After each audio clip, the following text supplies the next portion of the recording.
हेल' लोगोफोर आं दा माने सासे लोगोनाव दंफैयो आरोना माने सोरजि लोगोनाव ओमफ्राय बिसानि बिदानि हाबा दं ओमफ्राय आं दा बिनि रुमाव दङ माने आं सिगांबो फैखांखाबाय बाट सिगां बेबायदि बांद्राय गैयामोन ओमफ्राय दा रुमाव हाबनाय लोगो लोगो माने ओरैबायदि मोनसे मोजां फिल खालामो आरोना माने नायबाय थाथावथाव माने मानसियाथ' आर्टनि मानसि नालाय स' आं बिथांनि गावनिनो आखाइजों माने बानायनाय मोननैसो फट' आं देखायनो नागिरदों स' बिथांनाव आं सोंनानै लाग्रोनि मा खबर खुलुमबाय मोजां बेसे गोबावजों लोगो मोनखोलै जोङो बुहुद गोबाव जाबायथ' गोबाव जागोन ना बोसोर बारबायबो जानो हानाय दा बिथांनि बिदानिनो हाबा आरोना ओमफ्राय आं बिथांनिनो मोननैसो गावनिनो बेसेन गोसा आखाइजों बानायनाय मोननैसो मा होनो बेखौ आर्ट ना सावगारि देखायलांनि स' नायलांनि लालाय नोङो बे जाबाय बिथांनि बिदा आरो बेयो हिनजाव गोदान आरोना बिबाजै जागोन माने बेयो ओमफ्राय नों बेखौ मा दिनै आंखो आंनि जेनेबा मोनसे फिसा अनथोब एबा गिफ्ट महरै होनो आखायाव लाबाय आरो ना आदसा बिराद मोजां जादों माने सोरबाफोर जुदि बिथांजों बानायजानो गोसोब्ला मा होनगोन नोंथाङा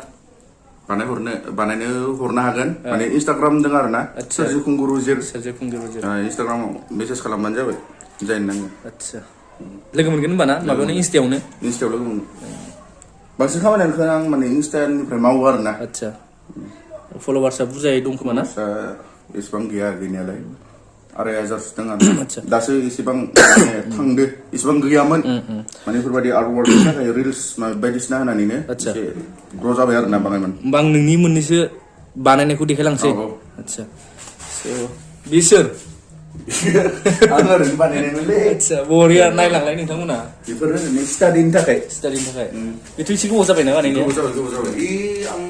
डिग्रि लायो टाइमनि आदसा 1 इयारसो सिगांनिनो आरोना नैबे फेन्सि ना जोंनि बर' मा होनो आलायारन फिल्मनि हायनानि एक्ट्रिसनि बिब' जानायनि फिसाजो आरोना बिथाङा फेन्सि मामोनथाय अपादिखौ ओमफ्राय नै बिथाङा बेखौ सेल खालामगोन होनना बुंदों सोरबा जुदि नांगौब्ला बा फसायदोंब्ला बिथाङा बेखौ सेल खालामगोन आंनो फसायदोंमोन बाट एमाउन्टखौ आं हाया बिनि थिखोनो माने ओरैबायदि बरिया आरोना बेसेसो थांगोन बिनि एमाउन्टआ 5,000 जुदि सोरनोबा नांगौबा एकदम फ्रेश आरोना ओमफ्राय बिथाङा नै पेकिं खालामबाय दा बिदानि हाबायाव बिदाखौ होगोन आरोना स' जोंबो नैबेखौ लाबोदों ओमफ्राय दंबावो नै लोगोफोर आं हले बारंबार होनबाय थाखाबाय सोरबा जुदि गोसोब्ला गावखौनो आखिनो एकदम सेम टु सेम हायो बिथाङा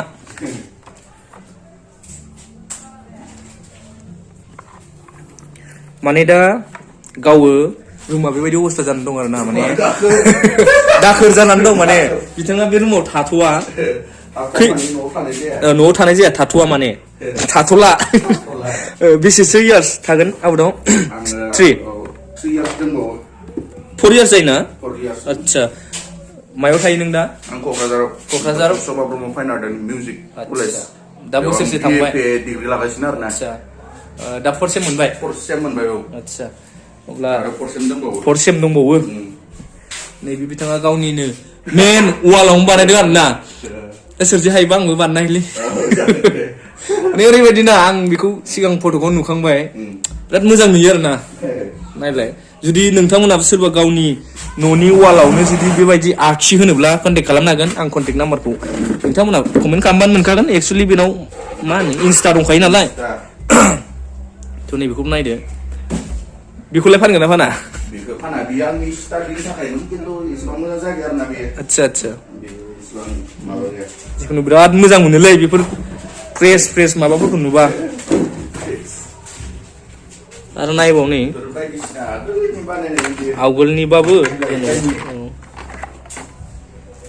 फ्लावार एन्ड बे माबा आलारि बाथि नङा मा होनोमोनलाय मम खायसे माबाफोरा ओजा थाहैजोब्बाय क'क्राझाराव थाहैजोब्बाय आदसा इसेबां गैला आरोना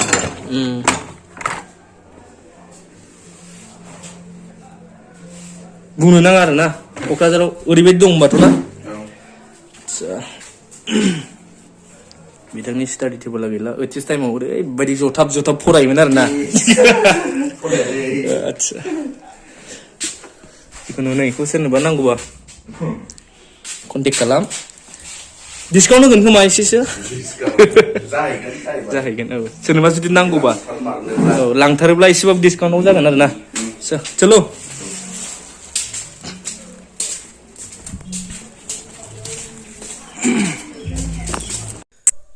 थ' जोङो ओंखाम जाखांनानै हिन्जाव गोदानजों आदाजोंखौ बिदाय लाबाय प्रेजेन्टखौ होनानै स' दिनैनि भिडिअ'आ जास्ट बेखिनियाल'मोन आरोना स' बाय बाय लाभ इउ अल